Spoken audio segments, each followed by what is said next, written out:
Hello friends, welcome to my channel Seema Space 5.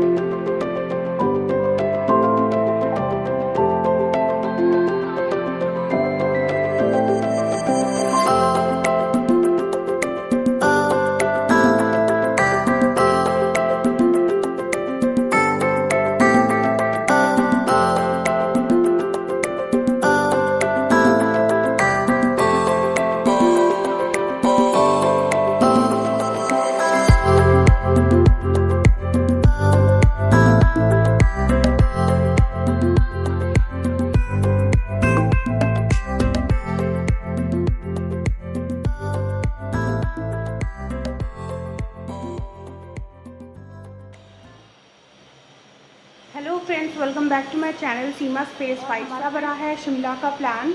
हम जा रहे हैं शिमला घूमने। और जैसे कि आप सबको पता है, आजकल मैं अपनी प्रेगनेंसी वीडियोस डालती हूँ और ये चल रहा है मेरा 7 मंथ। और 7 मंथ में हमने शिमला जाने का प्लान किया। हम रहते हैं गुड़गांव में। तो गुड़गांव से शिमला की जर्नी कैसी रहेगी, हम लोग क्या करने वाले हैं, कहाँ स्टे करने वाले हैं, मैंने सब कुछ कैसे मैनेज करा, तो मैं आपके साथ सब शेयर करती रहूँगी अपनी वीडियोज़ में, अपने ब्लॉग्स में। सो फिलहाल अभी सुबह का टाइम है, सुबह के 9 बज रहे हैं और ये देखो मेरे घर की हालत पूरा बिखरा हुआ है, लेकिन मैं इसको समेट के ही जाऊंगी। क्योंकि हम लोग जब कहीं घूमने जाते हैं ना, तो फर्स्ट डे का प्रेफर करते हैं कि घर का ही खाना हो। हम बाहर ज़्यादा प्रेफर नहीं करते, क्योंकि 2-3 दिन अगले दिन खाना बाहर का ही हो जाता है। तो ये देखो मैंने क्या क्या प्रिपेयर कर लिया है। ये मैंने आलू प्याज के पराठे हैं और ये मेरा टोस्ट बन रहा है। ये देखो, ये मेरे चीज़ का टोस्ट बन रहा है, ये बन चुके हैं। मैं इसको बीच में से ट्रायंगल कट कर लूँगी। और मेरे हस्बैंड के ऑलरेडी रेडी हैं।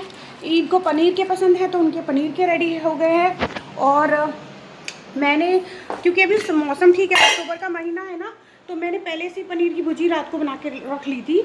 उसके अलावा अचार हो जाएगा, दही हो जाएगी, ये सब चीज़ें मैं लेके चलूँगी। तो मैं आपसे बात करती रहती हूँ और काम भी करती रहती हूँ, क्योंकि फिर मेरा काम जल्दी हो जाएगा। तो जो मेरे हस्बैंड है ना, हस्बैंड गाड़ी में ना कार मेट्रेस लगाने गए हैं, जो कि हमने अभी रिसेंटली परचेज़ किया है। और मैं उसका रिव्यू आप लोगों के साथ शेयर करूँगी कि वो कैसा निकला, हमें कितना कंफर्टेबल लगा।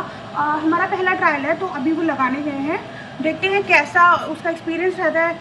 वैसे तो मेरी बेटी ही पीछे, जब हम पहले ट्रैवल करते थे तो मेरी बेटी ही पीछे बैठती थी, लेकिन अभी क्योंकि मेरा 7 मंथ चल रहा है, तो मैं भी अगर प्रेगनेंसी गाइडलाइंस को देखा जाए तो मैं पूरे टाइम बैठी नहीं रह सकती हूँ। तो मैं भी स्विच करती रहूँगी, ऑन एंड ऑफ, आगे पीछे करती रहूँगी। तो पूरी जर्नी मैं आप लोगों के साथ शेयर करूँगी, आप देखना। क्योंकि मैं इससे पहले, प्रेगनेंसी से पहले, ट्रैवल ब्लॉग्स ही बनाती थी, ट्रैवल वीडियोज़ ही बनाती थी। तो ये वाला तो मुझे करना ही है, क्योंकि प्रेगनेंसी में जाना अपने आप में एक बड़ी बात होती है। लेट्स सी कैसा एक्सपीरियंस रहता है। तो फिलहाल मैं अपना ये समेट लेती हूँ और जाएंगे ना, तब मैं आपके साथ अपनी वीडियो शेयर करूँगी। सो फ्रेंड्स, किचन का काम वाइंड अप करते करते ही मुझे यहाँ पे 11:30 बज चुके हैं। अगर आप खाना लेके किसी ट्रिप पे जाते हो तो आप कितना भी कोशिश कर लो, लेट हो ही जाता है। लेकिन फिर भी मैंने फाइनली अपना घर सारा क्लीन कर दिया है, क्योंकि 3-4 दिन के बाद कहीं से जाके घर वापस आओ और घर गंदा मिले तो ये मुझे बिल्कुल नहीं अच्छा लगता। तो मैंने सब वाइंड अप कर दिया है। तो आज का दिन सिर्फ ट्रैवल में ही जाएगा। तो मैंने कंफर्टेबल से कपड़े पहन लिए हैं। और ये वो मैट्रेस है जिसकी मैं बात कर रही थी, ये हमने कल ही ऑनलाइन मंगाया है और ये हमारा फर्स्ट ट्रायल है। इसके पहले हम गद्दे वगैरह जो घर के होते हैं उन्हीं को एडजस्ट करके जाते थे, जिस भी लंबी लॉन्ग ट्रिप पे जाते थे। लेकिन आगे जाके 2 बच्चे हो जाएंगे और हम ट्रैवल तो हम करते ही हैं, तो मैंने सोचा क्यों ना एक अच्छे मैट्रेस में इन्वेस्ट कर लिया जाए। और फाइनली इस कार मैट्रेस का एक्सपीरियंस कैसा रहता है वो मैं पूरी ट्रिप के बाद ही आप लोगों के साथ शेयर करूँगी।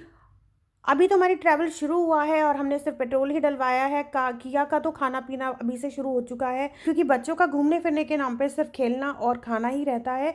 पर चलो अच्छी बात है, आज के दिन तो हमारे पास घर का खाना है, तो जो भी बाहर का होगा वो हम कल ही खाएंगे।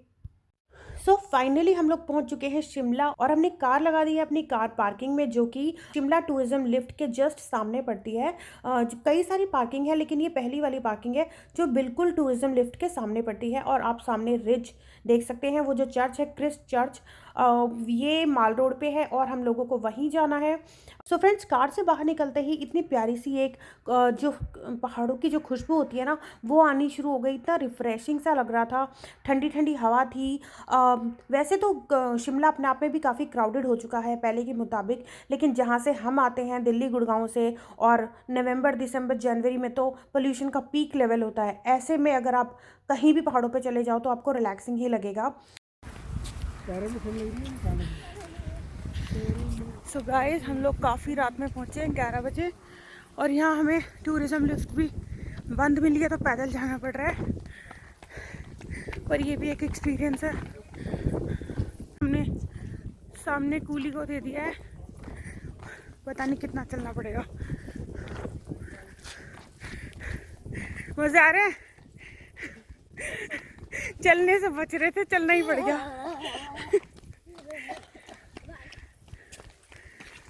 आराम से ना। और सो गाइस, हम लोग आए थे रात को 11 बजे हम पहुंचे हैं, और जैसे कि मैंने बताया था वहाँ से हम 12 बजे के करीब चले थे। वैसे तो गुड़गांव से शिमला आने में 8 साढ़े 8 या मैक्स 9 घंटे लगते हैं ट्रैफिक में भी, लेकिन हम थोड़ा घूमते घुमाते आए थे। हमने बीच में एक आधी स्टे भी लिया था, क्योंकि मेरे हस्बैंड को कुछ जीन्स वगैरह देखनी थी अपने लिए, तो आज का दिन हमें सिर्फ ट्रैवल में निकालना था। तो हम रात को आराम से रुकते रुकाते 11 बजे पहुँचे हैं। लेकिन सोचो, इतनी बार शिमला आने के बाद भी मैंने इस बात पे बिल्कुल ध्यान नहीं दिया कि टूरिज़्म लिफ्ट तो बंद हो जाती है रात के 11 बजे तक। और सोचो, ये टूरिज़्म लिफ्ट बंद होने का एक्सपीरियंस भी हमारे साथ जब हुआ जब मैं प्रेग्नेंट हूँ और मुझे ज़्यादा नहीं चलना चाहिए, लेकिन क्योंकि हम बहुत ट्रैवल करते हैं और हमें हर बार डिफरेंट एक्सपीरियंस करने में बहुत मज़ा आता है। और सबसे अच्छी बात ये थी कि जो हमारी पार्किंग थी ना, उसके ही सामने जस्ट रोड क्रॉस करते ही माल रोड पे जाने वाली स्टेयर्स थी, वो बिल्कुल हमारे पार्किंग के सामने थी। और आप ही समझो कि हार्डली 50 स्टेयर्स आपको चढ़नी थी, और 50 स्टेयर्स चढ़ने के बाद सामने हमारा होटल था। आप ऊपर देख सकते हैं, ये जो चर्च के जैसा दिख रहा है वही हमारा होटल है। इस होटल के बारे में हमें पहले से पता था, लेकिन पार्किंग के सामने स्टेयर्स होंगी और स्टेयर्स के जस्ट सामने होटल होगा। इतना कन्वीनियंट होगा कि टूरिज़्म लिफ्ट नहीं भी हो तो आपको प्रॉब्लम नहीं होगी। ये बात हमें खुद यहाँ आके पता चली, और सच बताऊँ तो ये सच में अपने आप में एक बहुत अलग एक्सपीरियंस था। क्योंकि हम लोग माल रोड पे, मैं हमेशा अपने हस्बैंड को बोलती थी, यार मुझे माल रोड पे तब घूमना है जब भीड़ भाड़ नहीं होती है, सन्नाटा होता है, शांति होती है। क्योंकि हम पहले भी आते हैं तो हम डिनर विनर करने के बाद रात को निकलते हैं, जब सब लोग अपने अपने होटल्स वगैरह में चले जाते हैं, तब हमें घूमने में मज़ा आता है। और फाइनली सीढ़ियाँ ख़त्म करते ही सामने जस्ट सामने हमारा होटल है, और ये मुझे बहुत कन्वीनियंट लगा। टूरिज़्म लिफ्ट में कई बार आपको वेट करना पड़ सकता है, लेकिन ये वाला ऑप्शन मुझे काफ़ी अच्छा लगा। बिल्कुल सामने हमारे स्टेयर्स के ये होटल है। और होटल की अगर मैं बात करूँ तो हमारा होटल का स्टे काफ़ी ज़्यादा प्लीजेंट रहा, काफ़ी अच्छा रहा, हमें किसी तरह की कोई भी दिक्कत नहीं आई। इस होटल को मैंने पहले भी जब मैं आई हूँ, जितनी बार भी माल रोड आई हूँ, मैंने हमेशा से देखा है, और मेरा मन था कि मैं इस बार इसमें रुकूँ, और इसका अलग से मैं व्लॉग बना दूँगी। और क्योंकि अभी काफ़ी रात हो चुकी है और हमें जाके रेस्ट भी करना है, ताकि हम अर्ली मॉर्निंग माल रोड पे उठ सकें, सुबह की धूप ले सकें, तो अभी अपने रूम में चलते हैं। गुड मॉर्निंग फ्रेंड्स, तो मॉर्निंग हो चुकी है और हम लोग माल रोड जाने के लिए रेडी हो चुके हैं ब्रेकफास्ट करने के लिए, और फिर उसके बाद हमें कुफरी भी जाना है। तो मैं जल्दी से आपको दिन वाला, क्योंकि रात को आए थे हम लोग, अंधेरा था, मैं जल्दी से अपना माल रोड का व्यू दिखा देती हूँ जो हमारी विंडो से मिल रहा है, जो कि मुझे काफ़ी पीसफुल लगा। सो फाइनली हम यहाँ से चेकआउट करके जा रहे हैं कुफरी। लेकिन क्योंकि प्रेगनेंसी में आप ज़्यादा कुछ नहीं कर सकते हो, तो आप अच्छे स्टेज एंजॉय कर सकते हो अपने किसी भी होटल रूम्स में, और थोड़ा बहुत घूम सकते हो, खा पी सकते हो। इसलिए हम लोग आराम से घूमते, पहले माल रोड घूमेंगे, फिर मैगी वैगी खाते खाते कुफरी जाएंगे, शाम के 4 बजे तक पहुँच जाएंगे। फिर जो दूसरा हमारा होटल बुक है, फिर वहाँ का एक्सपीरियंस लेंगे। इसकी जो लोकेशन है बहुत कन्वीनियंट है, और बाहर काफ़ी दिन में स्टॉल्स वगैरह भी लग जाते हैं, बहुत अच्छे अच्छे वुलन आर्टिकल्स यहाँ पे मिले मुझे। सो इस होटल का कंप्लीट रिव्यू तो मैं अगले वीडियो में आपको दे दूँगी, लेकिन आप सामने लोकेशन देख सकते हैं, माल रोड पे है। और मेरे इस होटल के जस्ट सामने अपने सिटिंग एरिया देखा। माल रोड पर जगह जगह ऐसे सिटिंग एरियाज मिल जाएंगे जहाँ हम थक जाते हैं तो पीसफुली बैठ सकते हैं। सो फ्रेंड्स, पूरे माल रोड पे बहुत सारे अच्छे अच्छे होटल्स हैं, कुछ महंगे हैं, कुछ बजट में हैं। तो मैं अगली इसके लिए एक डेडिकेटेड वीडियो बना दूंगी, क्योंकि मेरा मन था इस बार मैं सारे होटल्स कवर करूं जो भी नियर बाय हैं, जो भी माल रोड पे वॉकिंग डिस्टेंस पे हैं, जिसके लिए आपको ज़्यादा ऊपर ना चढ़ना पड़े, नीचे ना जाना पड़े। क्योंकि आप गूगल करते हैं तो बहुत सारे लोगों को जो जो पहले से शिमला नहीं आए हैं उनको नहीं पता होता है कि जो होटल्स वो माल रोड बोल के सोच के ले रहे हैं वो एक्चुअल में माल रोड पे नहीं होता, या तो काफ़ी नीचे होता है या काफ़ी ऊपर होता है। तो फ्रेंड्स, अब वापस आते हैं अपनी प्रेगनेंसी जर्नी पे। अपना प्रेगनेंसी की टॉपिक पे भी थोड़ी सी बात कर लेते हैं। पहले तो मैं आपको बता दूं, जब मैं इस ट्रिप पे गई थी तब मैं लास्ट मेरा 7 मंथ चल रहा था, और आप देख सकते हैं कि मैं कितना आराम से घूम रही हूँ। मुझे किसी भी तरह की कोई दिक्कत नहीं हो रही है। जो भी मेरी बेसिक मेडिसिन थी वो मेरे साथ थी ही। एज सच मुझे कोई कॉम्प्लिकेशन था नहीं। इसीलिए मेरे डॉक्टर ने मैंने 2-3 डॉक्टर को चेंज किया था। तो मेरी पहली वाली डॉक्टर्स तो हमेशा बोलती थी नहीं, ट्रैवल नहीं करना चाहिए बिल्कुल भी प्रेगनेंसी में। लेकिन जो मेरी अभी रीसेंट डॉक्टर है, जो मेरी फाइनल डॉक्टर है, जिनके साथ मैंने अपनी डिलीवरी भी प्लान की है, उन्होंने मुझे बोला कि 7th month is kind of safest month.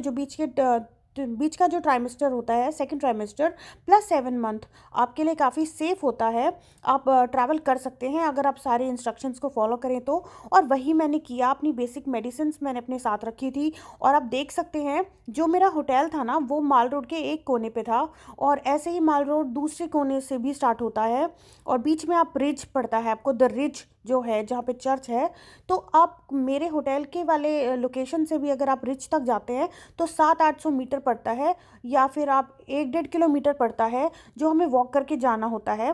तो मैं थोड़ा थोड़ा ब्रेक करके, क्योंकि और थोड़ी सी ढलान भी होती है, तो मैं थोड़ा ब्रेक करके, जैसे कि अब मैं 200-300 मीटर चली, वॉक की मैंने। और फिर वहाँ पे बेंचेस तो बनी ही हुई हैं, लोग चलते हैं और रेस्ट करते हैं, खाते पीते हैं। तो मैं ऐसे ही बेंचेस पे बैठ जाती और रिलैक्स करती। हाँ, सांस बहुत ज़्यादा फूलती है, क्योंकि वो तो प्रेगनेंसी के लास्ट ट्राइमेस्टर में फूलती ही है, तो इसके लिए मैं थोड़ा सा रेस्ट करती। लेकिन सच बताऊं गाइस, ये बिल्कुल वर्थ इट था। हमें घूमना चाहिए। हम जहाँ पे भी रहते हैं अपनी प्रेगनेंसी जर्नी में वॉक तो हम करते ही हैं, लेकिन आप सेफ्टी के साथ कहीं जाना चाहें और वही सेफ्टी आप फॉलो वहाँ पे भी करें, तो मुझे नहीं लगता कि ट्रैवल करने में कोई भी किसी भी तरह की दिक्कत आती है। तो मेरी सांस फूल रही है। और आपने मेरी रात को भी देखी होगी, जब हम लोगों की हमें टूरिज्म लिफ्ट नहीं मिली और हम अपना क्लाइंब करके स्टेयर्स चढ़ के हम अपने होटल तक पहुंचे थे, तब तो मेरी बहुत ज़्यादा सांस फूल गई थी। तो वो तो एक नॉर्मल सी सिचुएशन होती ही है प्रेगनेंसी में।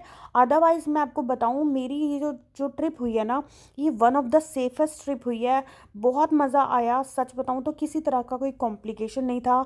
मुझे ट्रिप से रिलेटेड भी कोई प्रॉब्लम नहीं हुई। हाँ, अगर कहीं पे रोड ज़्यादा ख़राब होते हैं तो थोड़े धक्के वक्के, धचकी वचकी लगती है गाड़ी में, लेकिन पूरा रास्ता ही आपका स्मूथ रहेगा 8-9 घंटे का। ये तो ज़रूरी नहीं है, हमेशा होता भी नहीं है। हमारा रास्ता भी मैक्सिमम टाइम स्मूथ रहा था, लेकिन कुछ जगह पे बहुत ज़्यादा ख़राब रास्ते भी थे, पर वहाँ भी मैंने मैनेज कर लिया और मुझे उन सब चीज़ों से कोई तकलीफ़ हुई भी नहीं। हम सेफली पहुँच भी गए थे और घर वापस भी आ गए थे, और हमने बहुत सारी मेमोरीज़ बनाई अपनी इस प्रेगनेंसी ट्रिप पे, जो कि आप देख सकते हैं मेरी वीडियोज़ में। सो फ्रेंड्स, काफ़ी अच्छी वॉक करके हम लोग द रिच पे पहुंच चुके हैं, और अभी ये वीडियो काफ़ी लंबा हो गया है, तो इसको पार्ट 2 में कंटिन्यू करते हैं अपनी प्रेगनेंसी टॉक्स को।